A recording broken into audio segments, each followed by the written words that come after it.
안녕하세요. 제품 디자이너 HN디자이너입니다. 오늘은 해외 취업 성공하기 팁 4가지 중에 저번에 말씀드렸던 4가지 중에 가장 첫 번째인 나의 능력을 가장 극대화시킬 수 있는 포트폴리오에 대해서 조금 더 자세하게 말씀드리려고 영상을 시작합니다. 포트폴리오는 디자이너에게 있어서 내가 누구인지 보여줄 수 있는 가장 중요한 요소입니다. 그리고 포트폴리오가 여러분이 지원하시고자 하는 회사에서 그 면접관에게 보여줄 수 있는 가장 첫 번째 소개시켜 줄 수 있는 부분이기 때문에 제일 중요한 거예요. 오늘 나의 능력을 가장 극대화시킬 수 있는 포트폴리오를 만드는 방법에 대해서 제가 생각하고 있는 방법을 여러분에게 공유 드리고자 합니다. 자, 첫 번째 제일 중요한 건 여러분이 지원하시고자 하는 포지션 이해하기입니다.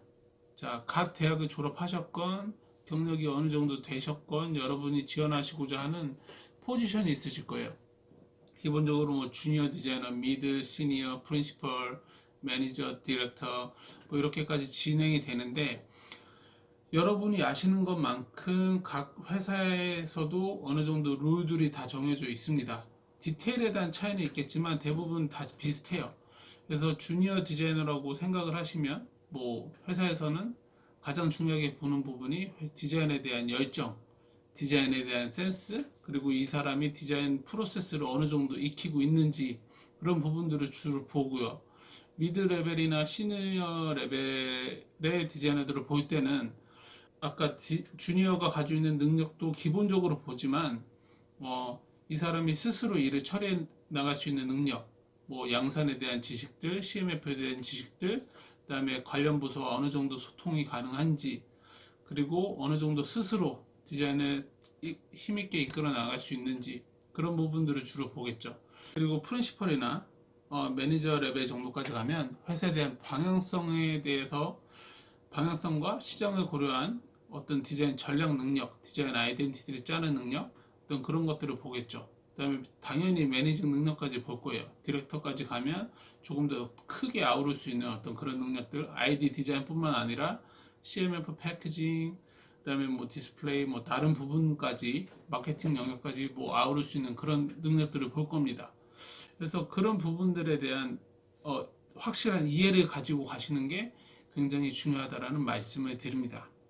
자, 이런 부분들을 정확히 이해를 하셔야지 내 포트폴리오에 내가 가진 어떤 능력들을 다 잘 넣을 수 있겠구나 이런 그림이 그려지실 거예요. 그리고 그 그림이 그려지시면 그 후에 당연히 이 능력을 보여주기 위해서 내가 진행했던 어떤 프로젝트들, 어떤 제품 디자인들을 내 포트폴리오에 넣어야겠구나 라는 그런 어떤 큰 방향성이 확실히 생기실 겁니다. 그래서 여러분이 지원하시고자 하는 그 포지션에 대한 이해도가 제일 중요합니다. 자, 그리고 두 번째로는 구성 능력이에요. 구성 능력은 다시 두 가지로 말씀드리고 싶은데요. 처음에는 이야기의 어떤 그 포트폴리오의 전체 흐름에 대한 구성 능력입니다. 여러분이 책을 사실 때 책의 제목이 마음에 드시면 목차를 보시겠죠? 목차를 보고 마음에 드는 목차를 찾아서 목차와 전해지는 그 내용이 잘 맞아 들어가는지를 보고 이 책이 나한테 도움이 되겠다. 그러면 분명히 구입을 하실 거예요. 그래서 책을 읽으시겠죠?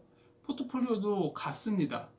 포트폴리오도 여러분이 생각하시는 그 능력들을 보여주기 위해서 목차를 생각하셔야 되고 그 목차에 따라서 어떻게 내가 그 포트폴리오의 시작과 끝을 마무리 질 것인가를 생각을 정말 깊게 해보셔야 돼요.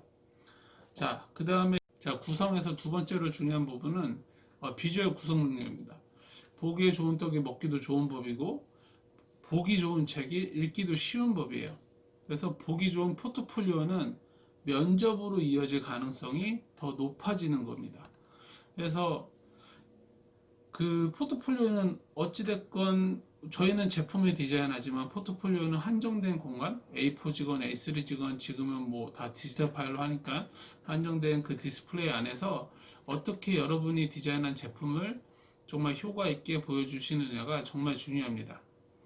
그래서 여러분이 디자인한 제품을 정말 어떤 뷰가 더 멋진지, 어떤 뷰를 어떻게 렌더링을 해서 보여줘야지 여러분이 제품을 했을 때 고뇌하고 정말 시간을 쏟아부었던 그 어떤 디자인의 디테일이나 기능들이나 이런 걸 어떻게 극대화시킬 수 있는지를 정말 오랫동안 고민을 하시고 수많은 썸네일을 스케치하시면서 고민을 하셔야 돼요. 비엔스라는 사이트 다 아시잖아요. 거기 보시면 정말로 날고기는 디자이너들이 정말 많으세요. 그분들이 하신 걸 보고 배우셔도 되고요.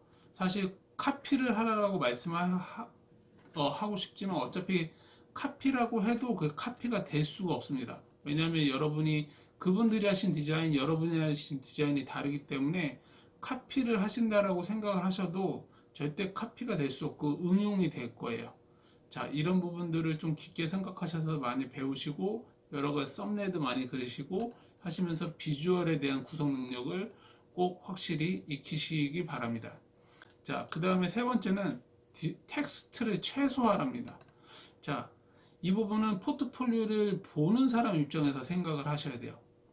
포트폴리오를 보는 면접관은 대부분 처음에 포트폴리오 훑어봅니다.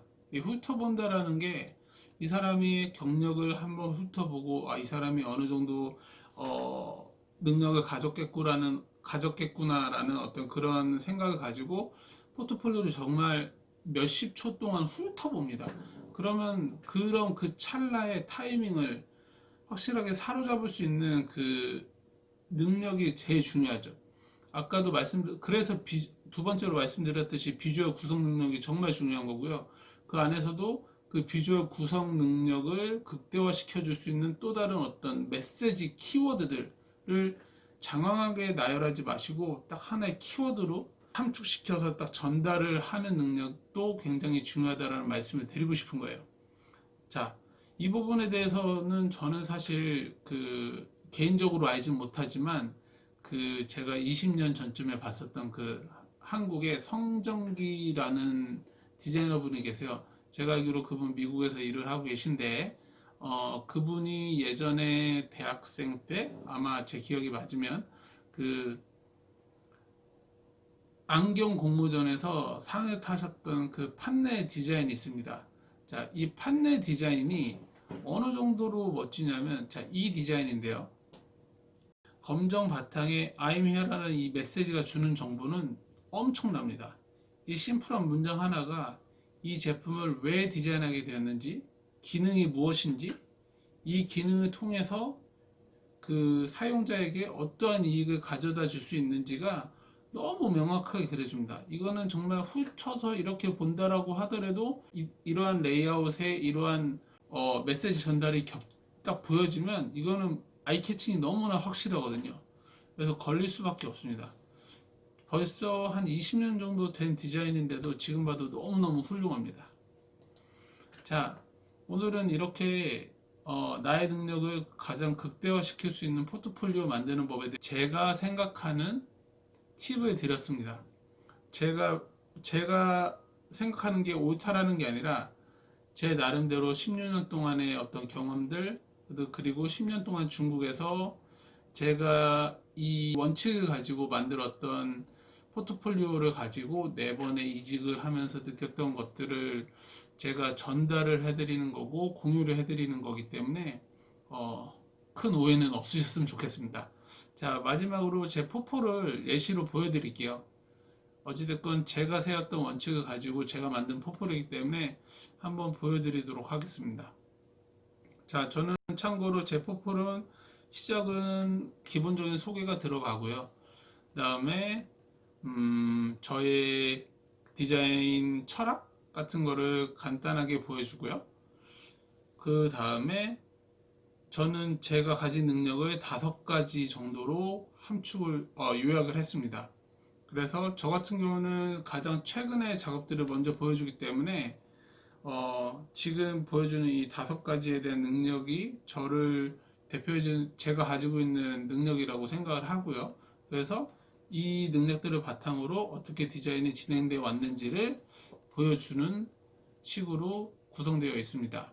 그러면 점점 이제 예전 회사로 갈수록 점점 그 능력들이 줄어들겠죠.